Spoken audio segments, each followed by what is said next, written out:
अहिल्याबाई होळकर ह्या आपल्या सगळ्यांसाठीच एक आदर्श माता म्हणून आपण त्यांच्याकडे बघतो आणि आज आम्ही त्यांना अभिवादन करायला, वंदन करायला, आशीर्वाद घेण्यासाठी आम्ही सगळेच एकत्र आलेलो आहोत. त्यांची एक खूप मोठा आदर्श आमच्या सगळ्यांसमोर आहे आणि त्यांना वंदन करतो आणि आमच्या सगळ्यांच्या वतीने विनम्रपणे आजच्या त्यांच्या हा जयंती आहे त्याला सगळ्यांना विनंती करतो की त्यांनी ज्या पद्धतीने एक आदर्श महिला म्हणून ज्या ताकदीने त्या लढल्या, एका खूप लहान वयात त्यांच्यावर खूप मोठा प्रसंग झाला तरी त्या कधी वाकल्या नाहीत आणि पूर्ण ताकदीने एक आदर्श महिला, लढाऊ महिला म्हणून त्यांनी जे या देशाला, मग मा जिजाऊ असेल, अहिल्याबाई आणि आपल्या सगळ्यांना प्रिय अशा अनेक कर्तृत्ववान महिला ज्या देशात होऊन गेल्या त्यापैकी अहिल्याबाई आपल्यासाठी एक आदर्श माता आहेत. मी विनम्रपणे आमच्या सगळ्यांच्या वतीने त्यांना अभिवादन करते. काही हिंजवडीमधल्या ज्या IT कंपन्या आहेत त्या आता इतर राज्यात जाणार आहे अशी माहिती आहे. खरं तर ही हिंजवडी जे क्षेत्र आहे ते पवार साहेबांनी उभं केलेलं होतं, पण वाहतूक कोंडी असेल किंवा अन्य कारणं असतील यामुळे आता हे प्रकल्प आणि ज्या कंपन्या आहेत त्या बाहेर जात आहेत. सत्ताधाऱ्यांचं हे अपयश असं वाटतं. अर्थातच महाराष्ट्राच्या ट्रिपल इंजिन सरकारचं आणखीन एक अपयश. कारण फॉक्सकॉनची कंपनी पुणे जिल्ह्यातून गेली, अनेक इन्व्हेस्टमेंट्स राज्यातून दुसऱ्या राज्यात जात आहेत आणि हिंजवडी राजीव गांधी इन्फोटेक पार्क जे आदरणीय पवारसाहेबांची दूरदृष्टी म्हणून त्यांनी सुरू केलं, फेज 1, फेज 2, फेज 3, त्याचं सगळं इन्फ्रास्ट्रक्चर प्लॅनिंग, टॅक्स प्लॅनिंग, त्या काळामध्ये खूप मोठ्या संख्येने देशातून लोक इथे इन्व्हेस्टमेंट करायला आले आणि आज तुम्ही बघताय काय परिस्थिती आहे. गेले अनेक वर्ष तिथलं सगळं इन्फ्रास्ट्रक्चर असेल, पाण्याचे प्रश्न असतील, याच्यासाठी दर आठवड्याला मी स्वतः अनेक मीटिंग्स घेतलेल्या आहेत. अनेक पालकमंत्र्यांबरोबर चर्चा केली आहे, इंडस्ट्री सेक्रेटरीबरोबर चर्चा केली आहे, MIDCची चर्चा केली आहे आणि याच्यातून मार्ग काढण्यासाठी सगळ्यांनीच मिळून खूप प्रयत्न केले. पण सरकार हे सिरियस नाही आहे. ते सातत्याने फक्त घरफोडा, आईस म्हणजे इन्कम टॅक्स, CBI, ED ह्याच्यात इतकी व्यस्त आहे की बेरोजगारी, भ्रष्टाचार आणि महाराष्ट्रामध्ये काय चाललं आहे तुम्ही सगळेच पाहताय. आणि आपल्या पुण्यामध्ये तर ड्रग माफिया आणि होणारी खून, मी म्हणेन त्यांना, हे सगळं जे चाललेलं आहे हे पूर्णपणे महाराष्ट्र सरकारचं अपयश आहे. कारण का त्यांना घरं फोडा आणि पक्ष फोडा आणि 50 खोके एकदम ओके, याच्या बाहेर काही राहिलेलंच नाही आहे. दुर्दैव, एवढा मोठा दुष्काळ आणि पाण्याची परिस्थिती गंभीर महाराष्ट्रात आहे आणि मी डिसेंबरपासून माझ्या सगळ्या आपण ट्विटरचे थ्रेड्स कांद्याचा विषय असेल, दुष्काळाचा विषय असेल, महागाई, बेरोजगारी आणि भ्रष्टाचार याच्याबद्दल मी सातत्याने बोलत आलेले आहे आणि हे ट्रिपल इंजिनच्या सरकारने काहीही केलेलं नाही. प्रकरणामध्ये रोज नवनवीन खुलासे होत आहेत, अनेकांची नावं येत आहेत, अगदी सुनील टिंगरेंचं नाव येतं आहे, अगदी दादांपर्यंत कनेक्शन सगळी जोडली जात आहेत. काय सांगतात? नाही, माझी अपेक्षा आहे की देवेंद्रजींचं जे मी स्टेटमेंट तुमच्याच चॅनलवर पाहिलं की ते कुणालाही सोडणार नाहीत आणि पारदर्शकपणे राज्याला आणि देशाला सांगतील की हे कोणी सगळं केलं. त्याच्यामुळे माझी देवेंद्रजींकडून अपेक्षा आहे या राज्याच्या गृहमंत्री म्हणून की त्यांनी आम्हाला जे काही खरं असेल हे सांगावं आणि पोलीस ज्या पद्धतीने रोज वेगळे प्रेस कॉन्फरन्सेस घेतात, वेगळी माहिती घेत आहेत, म्हणजे महाराष्ट्र सरकारचं प्रत्येक डिपार्टमेंट काहीतरी वेगळं सांगते. त्याच्यामुळे माझी अपेक्षा आहे की देवेंद्रजींनी पारदर्शकपणे जे खरं आहे हे राज्याला आणि देशाला सांगितलं पाहिजे. या सगळ्यामध्ये अजितदादांची नार्कोटिक्स करा अशी मागणी अंजली केली होती. त्यानंतर दादा म्हणाले की मी नार्कोटिक्स करायला तयार आहे, पण मी जर नार्कोटिक्स केली तर नंतर या बाईंनी बोलायचं नाही. आता त्यालाही चॅलेंज दिलं की प्रश्न मी काढून देते म्हणतात अंजली. मला असं वाटतं त्या दोघांचा तो अंतर्गत प्रश्न आहे.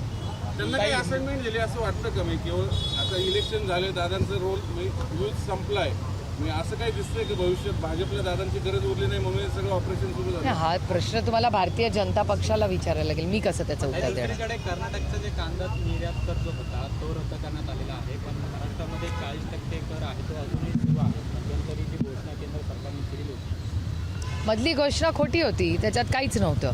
कुठे त्याच्यातून कुठल्या कांद्याच्या शेतकऱ्याला दिलासा मिळालेला आहे. त्याच्यामुळे कर्नाटकात जी घोषणा झाली तशी देशात व्हावी आणि ह्याची मागणी मी कांद्याचा प्रश्न गंभीर होणार आहे हे पार्लमेंटमध्ये पियुष गोयलांना हा प्रश्न 8 ते 10 म्हणजे दुष्काळ आणि कांद्याचा प्रश्न ह्याच्याबद्दल मी जवळपास ऑक्टोबर मागचं म्हणजे 2023 पासून बोलते. आज आपण जून महिना उद्या सुरू होणार आहे आणि हे सगळे प्रश्न आम्ही मांडलेले आहेत. हे होणार आहे हे सांगितलं होतं, पण हे अतिशय असंवेदनशील सरकार असल्यामुळे काय अशा सरकारकडून अपेक्षा करणार आपण. ससूनच्या डॉक्टरांचं देखील समावेश असल्याचे समोर आलेलं आहे. कशा पद्धतीने बघता, कारण याआधी देखील ललित पाटील प्रकरणात ससूनचे डॉक्टर ससूनचे देखील समोर. ससून हॉस्पिटल एक राज्यातलं उत्तम हॉस्पिटल आहे. अनेक दशकं खूप चांगल्या डॉक्टर्स, परिचारिका, तिथले वॉर्ड बॉय यांनी अतिशय उत्तम काम केले. कोविडमध्ये उत्तम याच टीमनी काम केलेलं आहे. त्यामुळे 2-3 घटना ज्या चुकीच्या झाल्या आणि त्या हॉस्पिटलमुळे नाही झाला, प्रशासनाच्या ऑर्डरमुळे झाल्या. याची नोंद सगळ्यांनी घेतली पाहिजे. एखाद्या संस्थेचं नाव जर खराब होत असेल तर त्याला जबाबदार ती संस्था नाही आहे. ससूनमध्ये ससूनच्या केसमध्ये मी डॉक्टर तिथल्या सगळ्या टीमच्या बाजूनी एवढ्यासाठीच उभी राहीन, कारण का राजकीय इंटरफिअरन्स त्याच्यामुळे या घटना होत आहेत आणि त्याच्यामुळे त्याची पारदर्शकपणे त्याचा एक व्हाईट पेपर हा सरकारनी आणि माझी देवेंद्रजींकडून अपेक्षा आहे. कारण का ते स्वतः पुण्यात येऊन म्हणाले की आम्ही कुणाला सोडणार नाही. तर देवेंद्रजी आम्ही न्याय मागतो. पण एकंदरीत हा Pune hit and drive drunk and drive प्रकरण जे आहे त्याच्यात अनेक सिस्टीम या सगळ्या बाहेर आल्या की मग पालिकेचे रूफटॉपवर आणि पब्सवर कारवाई असेल, पोलीस प्रशासन असेल, एकंदरीतच सिस्टीमचं फेल्युअर वाटत नाही. अर्थातच अहो तुम्ही तुमच्याच सगळ्या चॅनलवर ते ड्रग्सचे व्हिडिओज दाखवले. मग प्रशासन काय करतंय? तेव्हाही देवेंद्रजी पुण्यात आले होते आणि तेव्हा मी त्यांना विनंती केली होती की राजकीय मतभेद बाजूला ठेवू, तुम्ही जर ड्रग्सच्या विरोधात काम करणार असेल तुमचं सरकार तर पूर्ण ताकदीने आम्ही तुमच्यावर उभं राहू. राजकीय मतभेद ड्रग्ससाठी. पण पुढे काय झालं? ते प्रकरण संपलं. ड्रग्स पुण्यात रोजच मिळतात असं चॅनल्स म्हणत आहेत. मला फारशी या विषयाची माहिती नाही, पण जे वर्तमानपत्र आणि चॅनल्सवर येतं आणि व्हिडिओज दिसतात त्याच्यामुळे ड्रग्स वाढलेले आहेत. हिट अँड रन केसमध्ये पूर्णपणे प्रशासन पुण्याचं याच्यावर प्रश्नचिन्ह फक्त आपण नाही देशात ह्याची चर्चा होते. आणि 2 लोक ज्यांचा काहीही संबंध नाही, निष्पाप ज्या पद्धतीने त्यांचा खून आणि त्यांची हत्या झाली आहे अतिशय दुर्दैवी आहे. आणि सरकारने याच्यात गलिच्छ राजकारण बाजूला ठेवून या 2 युवकांना आणि युवतीला न्याय दिलाच पाहिजे. हां, संस्कृती कुठली असली तरी प्रशासनाचं काहीतरी कंट्रोल असलं पाहिजे ना त्याच्यावर. प्रशासन जबाबदार घ्यायला नको या गोष्टींची. नियम कायदे पार्लमेंट किंवा असेंब्लीमध्ये कशासाठी होतात? त्याची अंमलबजावणी होण्यासाठी. आणि त्याची जर अंमलबजावणी होणार नसतील तर जे आज सत्तेमध्ये आहेत ते काय करतायत? विकासासाठी सगळे सत्तेत एकत्र आले आहेत, मग कुणाचा नक्की विकास होतोय याचं उत्तर सरकारने दिलं पाहिजे आपल्याला. पंतप्रधान नरेंद्र मोदींनी महात्मा गांधींवर जे वक्तव्य केलं ते तुम्ही नक्की ऐकलं असेल की गांधींना आधी कोण ओळखत नव्हतं. मी वाचलं की हां, आणि एक मूवी आली आणि त्यानंतर महात्मा गांधींना सगळे ओळखायला. मग ते देशाचे प्रधानमंत्री आहेत. काही छगन भुजबळ साहेब नाराज आहेत. पवार साहेबांकडे ते पुन्हा येण्याची चर्चा आहे. भुजबळ साहेब नाराज आहेत? माझ्या कानावर काय नाही आलेलं असं बाबा. म्हणाले मी की 70 ते 80 जागा विधानसभेचा घ्या दादा, ह्यावेळेस कॉम्प्रोमाइज करायचं नाही. तो त्यांच्या पक्षाचा अंतर्गत विषय ना, आम्ही कसं सांगणार? त्यांनी काय त्यांचं काय जाताना ठरलं असेल, विधानसभेला किती सीट देणार, लोकसभेला, हे आम्हाला कसं माहिती असेल? मी तर काय नेगोसिएशनमध्ये नव्हते. काही मुद्दा असा आहे, 4 तारखेनंतर बरेचसे बदल होऊ शकतात निकालानंतर. जर चर्चा अशा आहेत की साहेब आणि दादा पुन्हा एकत्र येतील, मग काही आमदार नेमकं काय होऊ शकतं तर मला कसं माहिती असेल? एकदा रिझल्ट तर येऊ द्या एक तर.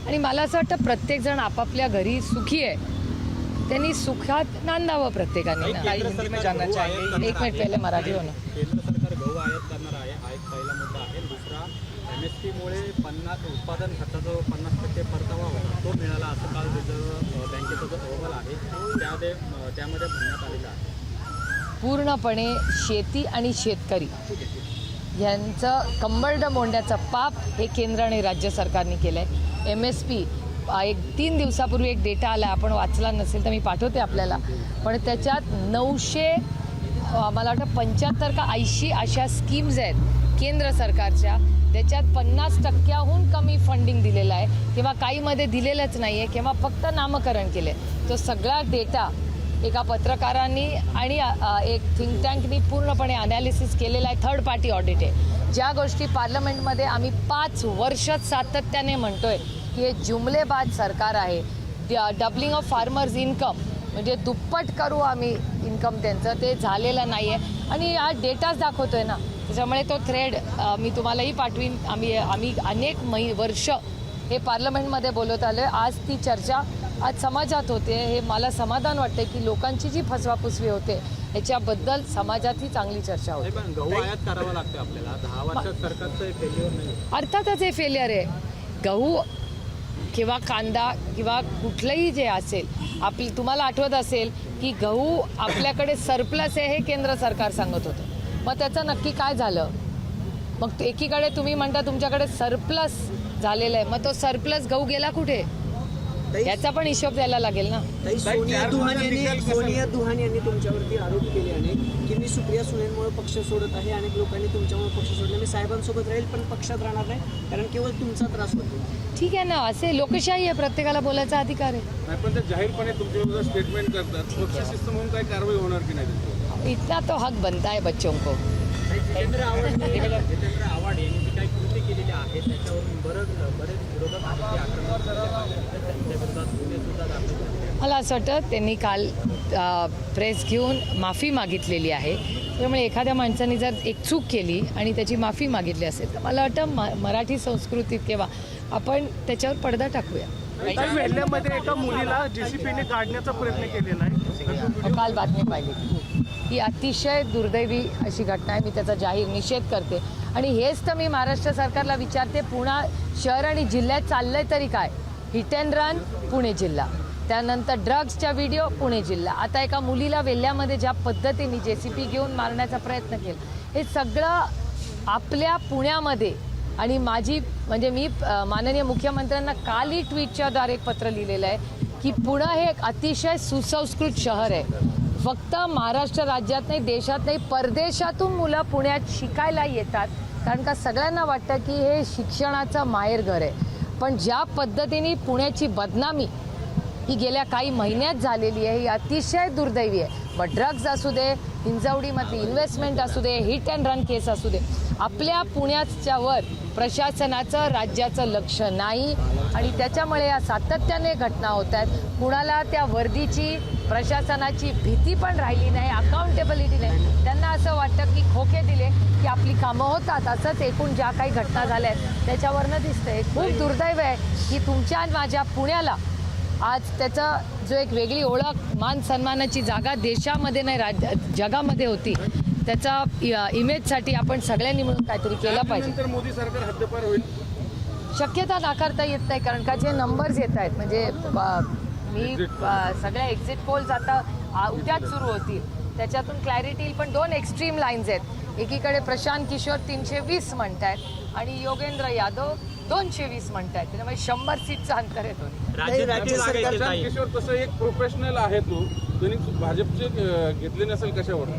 आपण त्याच्यावर विश्वास काय ठेवायचा? जे होईल 4 तारखेला कळेल 4 वाजता. ताई, मराठा समाजाच्या योजना सांगण्यासाठी खरं तर 26 कोटी रुपयांचा खर्च राज्य सरकारनं केला गेल्या 1.5 ते 2 महिन्यात, पण मराठा समाजाला काही भेटलं नाहीये, फक्त तो जाहिरातींचा खर्च आहे राज्य सरकारचा. पण हे जुमलेबाज आहेतच ना सरकार. जाहिरातीवर, स्वतःच्या पब्लिसिटीवर, दुष्काळाला हे जर पैसे दिले असतील किंवा समाजाला ते पैसे दिले असतील तर कदाचित त्याचा जास्त उपयोग झाला असता. आणि धनगर, मराठा, लिंगायत, मुस्लिम आणि भटक्या विमुक्त समाजाच्या आरक्षणाचे मुद्दे गेले 10 वर्ष केंद्र सरकार आहे त्यांचं, गल्लीपासून दिल्लीपर्यंत त्यांची सगळी सरकार आहे. पण या कुठल्याही आरक्षणाबद्दल काहीही निर्णय या ट्रिपल इंजिनच्या ना या सरकारने घेतल्या ना केंद्राच्या सरकार. काही 4 तारखेनंतर फोडाफाडीचं राजकारण पुन्हा एकदा दिसेल का असं वाटतं काय? या पद्धतीने खरं सांगू, मी दुष्काळाच्या कामामध्ये आणि हे हिट अँड रन आणि पुण्यामध्ये ज्या सातत्याने चुकीच्या घटना होत आहेत ह्या प्रचंड अस्वस्थ करणाऱ्या आहेत. त्यामुळे दुष्काळ आणि पुण्यामध्ये हे जे वातावरण आहे हे शांत करून पुण्याची आन बान आणि शान परत कशी आणता येईल याच्या मागे आम्ही लागलेलो आहोत. आणि त्याचबरोबर दुष्काळाबद्दल तुम्हालाच आठवत असेल की मी किती महिने दुष्काळ पडणार हे सांगत होते. आता तुम्ही बघताय सगळीकडे राज्यामध्ये पाण्याची कमतरता झाली. काही राज्य उत्पादन शुल्क एक मोठा विभाग आहे, त्याला स्वतंत्र पोर्टफोलिओ आहे. अपघात झाल्यानंतर हे सगळे लोक जागे होत आहेत. मोठा टर्नओव्हर या विभागाकडनं सरकारला मिळत असतो. फक्त 31 डिसेंबरच्या कारवाया करूनच हे लोक सगळ्या रेव्हेन्यू दाखवतात. मात्र इतर वेळेला यांनी ती कारवाई करणं अपेक्षित आहे का नाही? अहो, प्रशासन कशासाठी आहे? प्रशासन फक्त कॉन्ट्रॅक्ट देण्यासाठी नसतं. विकास म्हणजे काय? कॉन्ट्रॅक्ट देणे नाही. विकास म्हणजे समाजाचा विकास. आणि प्रशासन विसरूनच गेलं हे सरकार, हे ट्रिपल इंजिनचं खोक्याचं सरकार. देवेंद्र फडणवीसांना विचारलं पश्चिम महाराष्ट्र निकालाबद्दल काय असेल, तर मला बाकीचं माहित नाही, पण बारामतीतनं सुनेत्रा वहिनी येतील असं त्यांचा दावा आहे. ठीक आहे ना. अहो, लोकशाही आहे, प्रत्येकाला आग्रह आहे ना, प्रत्येकाला वाटतं आपला प्रत्येक कॅन्डिडेट जिंकावा. आम्ही 11 सीट लढतोय, आम्हालाही वाटतं 11च्या 11 निवडून यावे, त्याच्यात गैर काय? तुमचं प्रेडिक्शन काय आहे राज्यात? माझं प्रेडिक्शन असं आहे की आता 4 तारखेला सगळं कळेल, पण त्याआधी 2 महत्त्वाच्या घटना महाराष्ट्रात होत आहेत. एक तर दुष्काळाची परिस्थिती आणि पाण्याची अडचण. हा खूप मोठा प्रश्न महाराष्ट्राच्या समोर आव्हान म्हणून आहे. इन्व्हेस्टमेंट्स महाराष्ट्रातून आपल्या मुलांचा हातचा रोजगार हा दुसऱ्या राज्यांमध्ये चाललं आहे. हे 2 अतिशय गंभीर विषय. आणि पारदर्शकपणे पुण्यामधल्या झालेली जी घटना आहे त्याच्यातून बोध घेऊन राज्यामध्ये ही पूर्ण ट्रॅफिकचा हा जो प्रश्न आहे, कारण का नागपूरलाच तशी घटना घडली आणि बाकीच्या राज्यातून काही घटना कानावर येत आहेत. त्यामुळे ट्रॅफिक मॅनेजमेंट आणि प्रशासनाच्या जरा भीती, आदरोक्तक भीती ही नवीन पिढीला असलीच पाहिजे. हा माताची काही खडकवासला धरणातून पाणी सोडावं यासाठी दत्ता वहिनी यांनी अजितदादांना पत्र लिहिलेलं आहे. अजूनही त्यावर निर्णय झालेला नाही आणि त्यामुळे आज गंगापूरमध्ये जी कृती समिती आहे तर नाही, हे पाण्याचा प्रश्न बारामती लोकसभा मतदारसंघात आठवड्याला मी ट्विट करते गेले 6 महिने. मी स्वतः प्रशासनाची भेटही घेतलेली आहे, कारण काय हा प्रश्न एवढा गंभीर होणार आहे हे आम्हाला दिसत होतं. आम्ही एक्सपर्ट्स काही तज्ज्ञ नाही, पण आम्ही लोकांबरोबर रोज उठतो बसतो. मी गेले 6 महिने महाराष्ट्र सरकारला सांगते की बारामती लोकसभा मतदारसंघ अनेक जिल्हे कोरडे पडणार आहेत. आत्तापासून नियोजन करा. सरकार इतकं व्यस्त असतं घरं आणि पक्ष फोडण्यात की त्यांना या प्रश्नांसाठी वेळच नसतो. शंभूराज देसाई म्हणतात की आमदार रवींद्र दंगेकरांवर हक्कभंगाची कारवाई करू परत, तर कल्याणी नगरचा अपघात झाल्यापासून दंगेकरांनी हा विषय लावून धरलाय. हे सरकारच धमक्या द्यायला लागलं आणि दंगेकर जी खरं बोलत आहे, खरं बोलणाऱ्या माणसाला अशी जर दडपशाही राज्यात सुरू झाली तर दुर्दैव आहे. ह्याच्यासाठीच आम्ही या सरकारच्या विरोधात लढतोय, कारण का आम्ही लोकशाही पद्धतीने काम करणारे लोक आहोत. आणि असे जर धमक्या वगैरे देणार असतील तर दुर्दैव आहे. आणि मला त्यांच्याकडून अपेक्षा नव्हती, कारण का ते खूप एक सुसंस्कृत नेते आहेत. काही महायुती ह्या निकालानंतर 4 नंतर बरेचसे फेरबदल होते. शिंदे गट आणि अजितदादा गट जरी तिकडे गेले असते त्यांचे बहुतांश आमदार इकडे येऊ इच्छितात. परत स्वग्रही परत त्यांचं स्वागत होईल का? बघूया ना, आधी रिझल्टही उद्या सगळं बघू. आधी आता दुष्काळ बघूया. आणि हे रोजगाराचा हिंजवडीचा विषय आज खूप गंभीर आहे.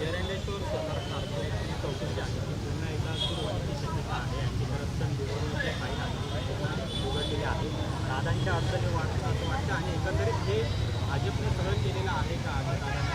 मला नाही या विषयाचं काय माहिती. एबीपी माझा, उघडा डोळे बघा नीट.